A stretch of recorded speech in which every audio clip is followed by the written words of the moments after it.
इस कार्यक्रम के पुण्यार्चक हैं श्रीमती रत्नी देवी मोतीलाल जी पाटनी की पुण्य स्मृति में श्रीमती सरला देवी, भागचंद, उषा देवी, ज्ञानचंद, चैनकवर, दूली चंद, ललिता देवी, संजय, स्मिता, राहुल, प्रिया, नितेश, सुचिता, रितेश, सपना, गौरव, हिना, प्रतीक, हर्षित, रिद्धि, प्रभात, सिद्धि, काव्या, ध्वनि, स्वरा, विधि, विधान एवं समस्त पाटनी परिवार जेठाना वाले ईचल करंजी भीलवाड़ा।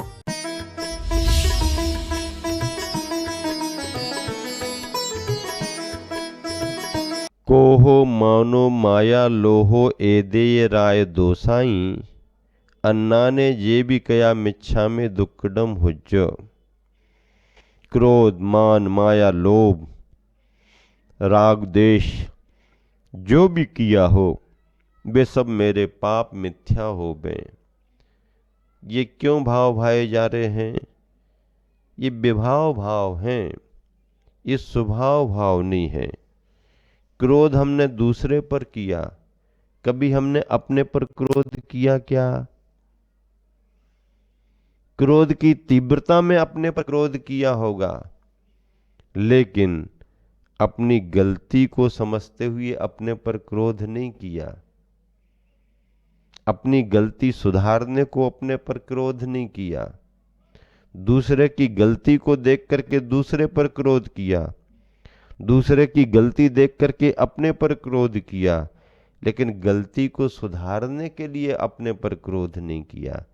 क्रोध के आवेश में आकर के खाना छोड़ दिया, भोजन नहीं करेंगे, उपवास कर लेंगे, लेकिन क्रोध को जीतने के लिए उपवास नहीं किया, मन को जीतने के लिए उपवास नहीं किया। क्रोध मान में तो उपवास कर लिया, कसाय की तीव्रता में खाना छोड़ दिया, लेकिन कसाय को जीतने के लिए खाना नहीं छोड़ा, इसलिए तुमने धर्म का पालन नहीं किया। क्रोध में आकर के तुमने मौन धारण कर लिया, बोलूंगा ही नहीं। ये मौन तुम्हारा धर्म का मौन नहीं है, ये कसाय का मौन है।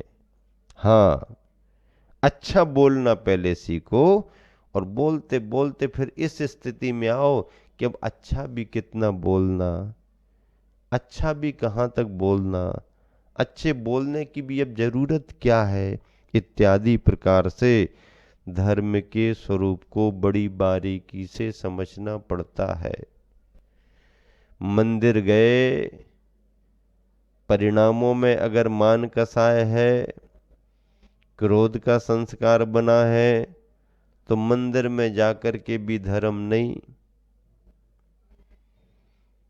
पूजा पाठ कर रहे हो, भगवान को अर्घ्य चढ़ा रहे हो, भगवान की आरती कर रहे हो, कर तो रहे हो आरती, पर आरती करने के भाव है कि नहीं है, ये तो खुद को अंदर टटोलना पड़ेगा, खुद अंदर टटोलना पड़ेगा। अगर आपने अपने अंदर के परिणामों को नहीं टटोला, तो बंधुओं, धर्म का वो सार, वो स्वाद, वो सारांश मिलने वाला नहीं है। कसायों की तीव्रता तो सभी पर है, ये तो मैल धूली के समान सब पर संस्कार जमा है। हमें तो सावधानी रख करके निरंतर सफाई करने की जरूरत है, सावधानी रख करके निरंतर सफाई करने की जरूरत है। हाँ, क्रोध और मान की बात आपने सुनी। मायाचारी छल कपट को कहते हैं। किसको कहते हैं? छल कपट को मायाचारी कहते हैं। आत्मा का कुटिल भाव माया है, आत्मा का कुटिल भाव माया है। इसका दूसरा नाम निकृति या वंचना है। इसका दूसरा नाम क्या है? निकृति या वंचना है। जो माया, जो छल कपट माया चार प्रकार से बटी हुई है। अनंतानुबंधी संबंधी, अप्रत्याख्यान संबंधी, प्रत्याख्यान संबंधी और संजुलन संबंधी। चारों कसाएं स्थिति को लेकर के चार प्रकार से बढ़ती हैं। क्रोध मान माया लोभ का संस्कार अनंतानुबंधी भी है, अनंत संसार को बांधने वाला है, भव भवांतर में छूटता ही नहीं है। अब प्रत्याख्यान 6 महीने के अंदर अंदर चेंज होना चाहिए। अगर 6 महीने का उल्लंघन हो गया तो अनंतानुबंधी में चले जाओगे। प्रत्याख्यान 15 दिन तक, अगर 15 दिन की स्थिति का उल्लंघन हुआ तो आप अप्रत्याख्यान में आ जाओगे।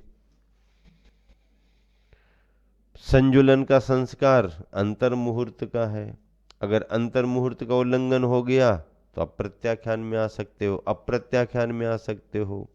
कसाय का जैसा संस्कार रहेगा वैसी उसकी स्थिति हो जाएगी। बाहर से आप करते रहोगे, बाहर से आपकी मुद्रा बनी रहेगी, लेकिन परिणाम आपके आपको कहाँ ले जाएंगे पता नहीं पड़ता। इसलिए बाहर की क्रियाओं की संभाल करते हुए अंदर के परिणामों को भी संभालना बहुत जरूरी है। अंदर के परिणामों को पकड़ना बहुत जरूरी है। मायाचार के उदाहरण तो देखो, छल कपट के उदाहरण तो देखो, कैसे कैसे छल कपट करते हैं। संसार छल कपट का ही है। दूसरों को धोखा देना, छल कपट करना, ये इंसान की बुराई मानी गई है। और ये छल कपट बांस की जड़ के समान, अनंतानुबंधी कसाय संबंधी बांस की जड़। अब देखो बांस की जड़ कहाँ कहाँ चली जाती है, किस में कितनी उलझी रहती है, एक में एक गुत्थम गुत्था, कुछ समझ में ही नहीं आता है। बाल भी देखो कभी कभी किसी के ऐसे घुंघराले से हो जाते हैं कि वो कंघी नहीं कर पाता है आदमी, इतने उलझे रहते हैं, कड़क से रहते हैं, घुंघराले रहते हैं। किसी किसी के सपाट सरपट होते हैं, किसी किसी के बड़े घुंघराले उलझे रहते हैं। अब इसको क्या करें? ये तो बाहर की बात है। किसी के घुंघराले बाल हैं, उलझे हैं, तो उसके उसके उसके उसके विचार भी उलझे हैं, ऐसा थोड़ी हो सकता है। और किसी के बाल सीधे साधे हैं तो उसके परिणाम भी सीधे साधे, ऐसा भी नहीं कहा जा सकता है। ये तो बाहर की बात अलग है। किसी के हाथ पैर टेढ़े हैं तो उसके उसके उसके भाव भी टेढ़े हैं, ऐसा थोड़ी कह सकते हैं। नहीं नहीं, इसके हाथ पैर टेढ़े हैं तो इसका मन भी बहुत टेढ़ा है। नहीं, मन अलग चीज है और हाथ पैर अलग चीज है। शरीर की रचना उसके कर्म से, भाग्य से जो उसको मिली उसको मिली, लेकिन परिणाम आते हैं जाते हैं, आते हैं जाते हैं। तो बांस की जड़, बताओ, बांस जहाँ जमीन में जुड़ा रहता है उसकी जड़ गुत्थम गुत्था कुछ पता ही नहीं पड़ती। अनंतानुबंधी कसाय संबंधी मायाचारी छल कपट बांस की जड़ के समान है। अप्रत्याख्यान कसाय मेंढा का सींग, मेंढे होते ना ऐसे ऐसे घुंघराले, उनके ऐसे ऐसे मुड़े हुए सींग रहते हैं, ये अप्रत्याख्यान संबंधी मायाचारी मेंढा का सींग।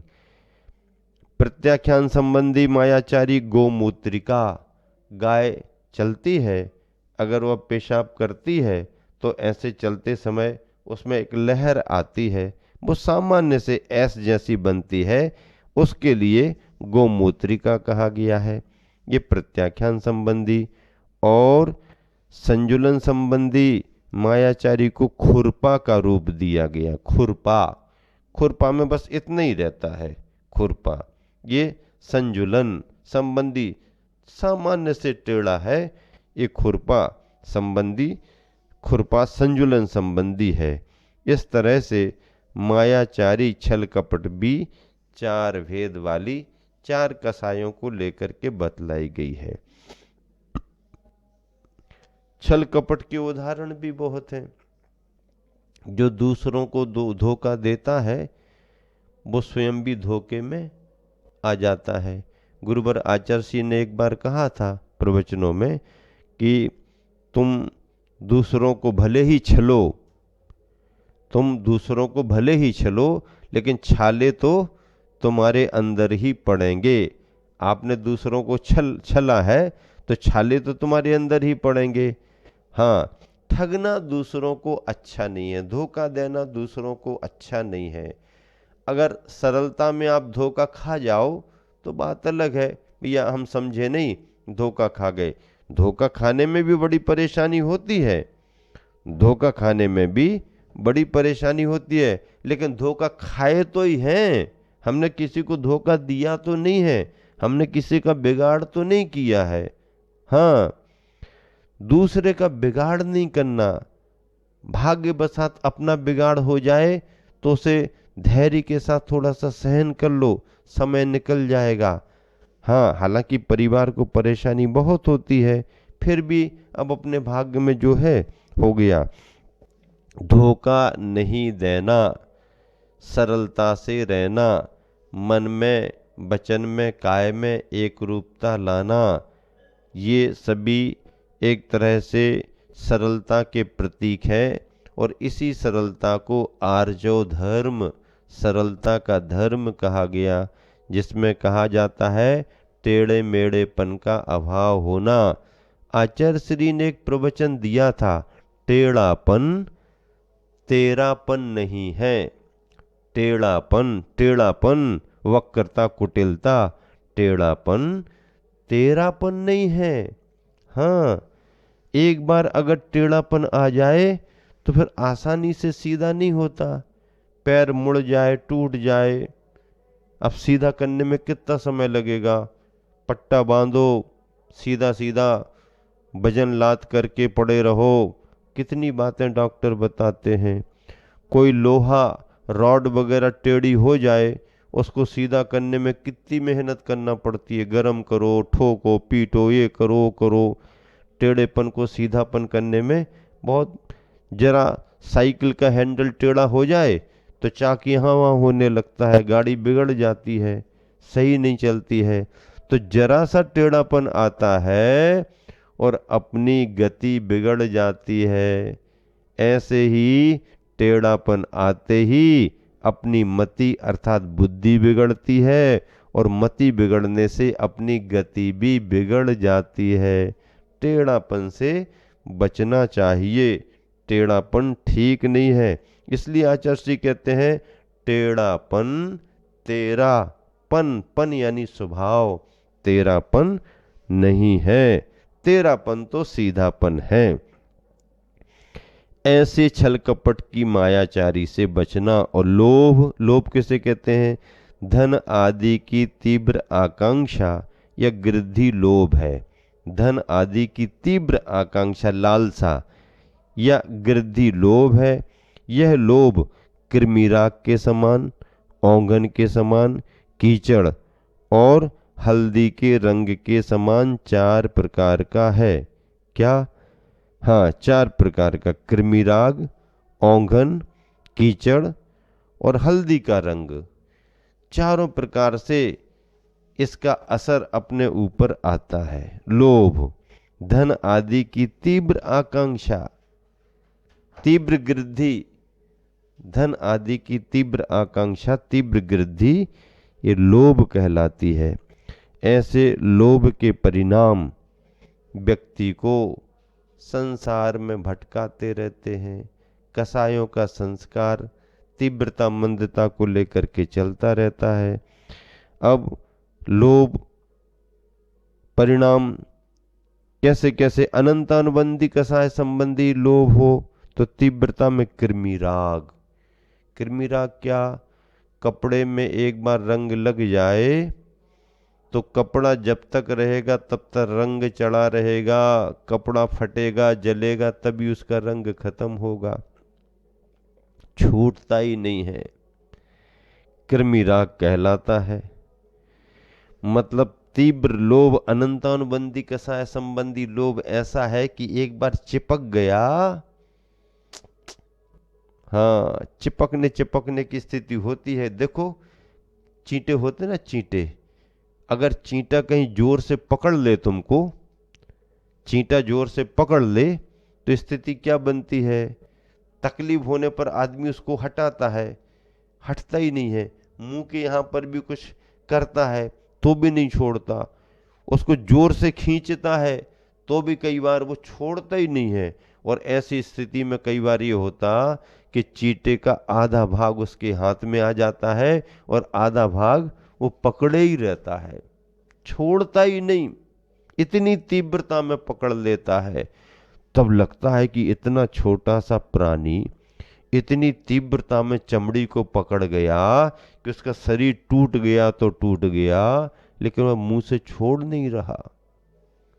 जब एक छोटे से प्राणी का उदाहरण देखने में आ रहा तो ये बड़े बड़े प्राणी किस चिक्कणता से धन पैसा को पकड़ के मोह के परिणामों से रखते हैं, समझ में नहीं आता। ओंघन गाड़ी के चाकों में लगा रहता है। ओंघन अगर लग जाए कपड़े में, शरीर में, सफाई करने में बहुत मेहनत मशक्कत होती है। ये अप्रत्याख्यान संबंधी लोभ है। प्रत्याख्यान संबंधी कीचड़ लग गई तो ऐसे तो साफ होगी नहीं, पर पानी लगा दो तो साफ हो जाती है। और हल्दी के रंग के समान, क्या हल्दी का रंग लगाया है, अब उसे बहुत ज़्यादा चिंता नहीं करना, थोड़ा धीरे धीरे हवा लगेगी तो और बाहर का वातावरण आएगा, वो सब अपने आप ठीक होता जाता है। इस प्रकार 4 कसायों की स्थितियां यहाँ पर बताई।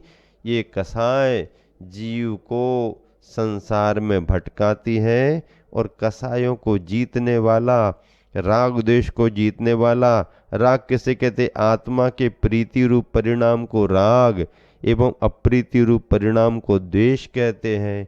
इन सब के वशीभूत होकर के मैंने जो जो अपने परिणामों की विराधना की हो, अपने स्वभाव से मैं बहिर्भूत हुआ तो वह सारे मेरे दोष मिथ्या हो। दोहा देखिए, मिलान करें। राग द्वेष क्रोधादि के भाव किए बिन ज्ञान, राग द्वेष क्रोधादि के भाव किए बिन ज्ञान, सो दुष्कृत मिथ्या सभी हो बे मम भगवान, सो दुष्कृत मिथ्या सभी हो बे मम भगवान। राग द्वेष क्रोधादि के सभी जो भी दोष हैं, मेरे अज्ञानता में जो हुए हों, सो वो सभी मेरे दोष मिथ्या हो, दुष्कृत मिथ्या हो। हे भगवान, मैं यही प्रार्थना आपके चरणों में भा रहा हूँ। आत्म साधक मुमुक्षु भव्यात्मा अपने भावों की आलोचना करता है। क्रोध से, मान से, माया से, लोभ से, इन कसायों के वशीभूत होकर के मैंने जो भी दुर्भाव किए हैं, मैंने जो भी विकल्प किए हैं, मैंने जो भी आकुलता व्याकुलता की है, कसाय के संस्कार से मैंने जो क्रोध, मान, माया, लोभ किया है, भगवान वो मेरे स्वभाव नहीं थे। और अगर विभाव में मैं गया हूँ तो ये विभाव भाव मेरे मिथ्या हो, मिथ्या हो, मिथ्या हो। ये प्रतिक्रमण चल रहा है। प्रतिक्रमण, मैं अपने स्वभाव से जो बाहर गया था, अब लौट लौट करके अंदर आ रहा हूँ, अंदर आ रहा हूँ। मुझे पश्चाताप हो रहा है। मैं आत्मा का शुद्धिकरण चाहता हूँ, मैं निर्विकल्पता चाहता हूँ, मैं निश्चिंतता चाहता हूँ। ऐसी भावना भाग करके भव्य साधक अपनी आत्मा की आलोचना करता है और इसी को प्रतिक्रमण कहा जाता है।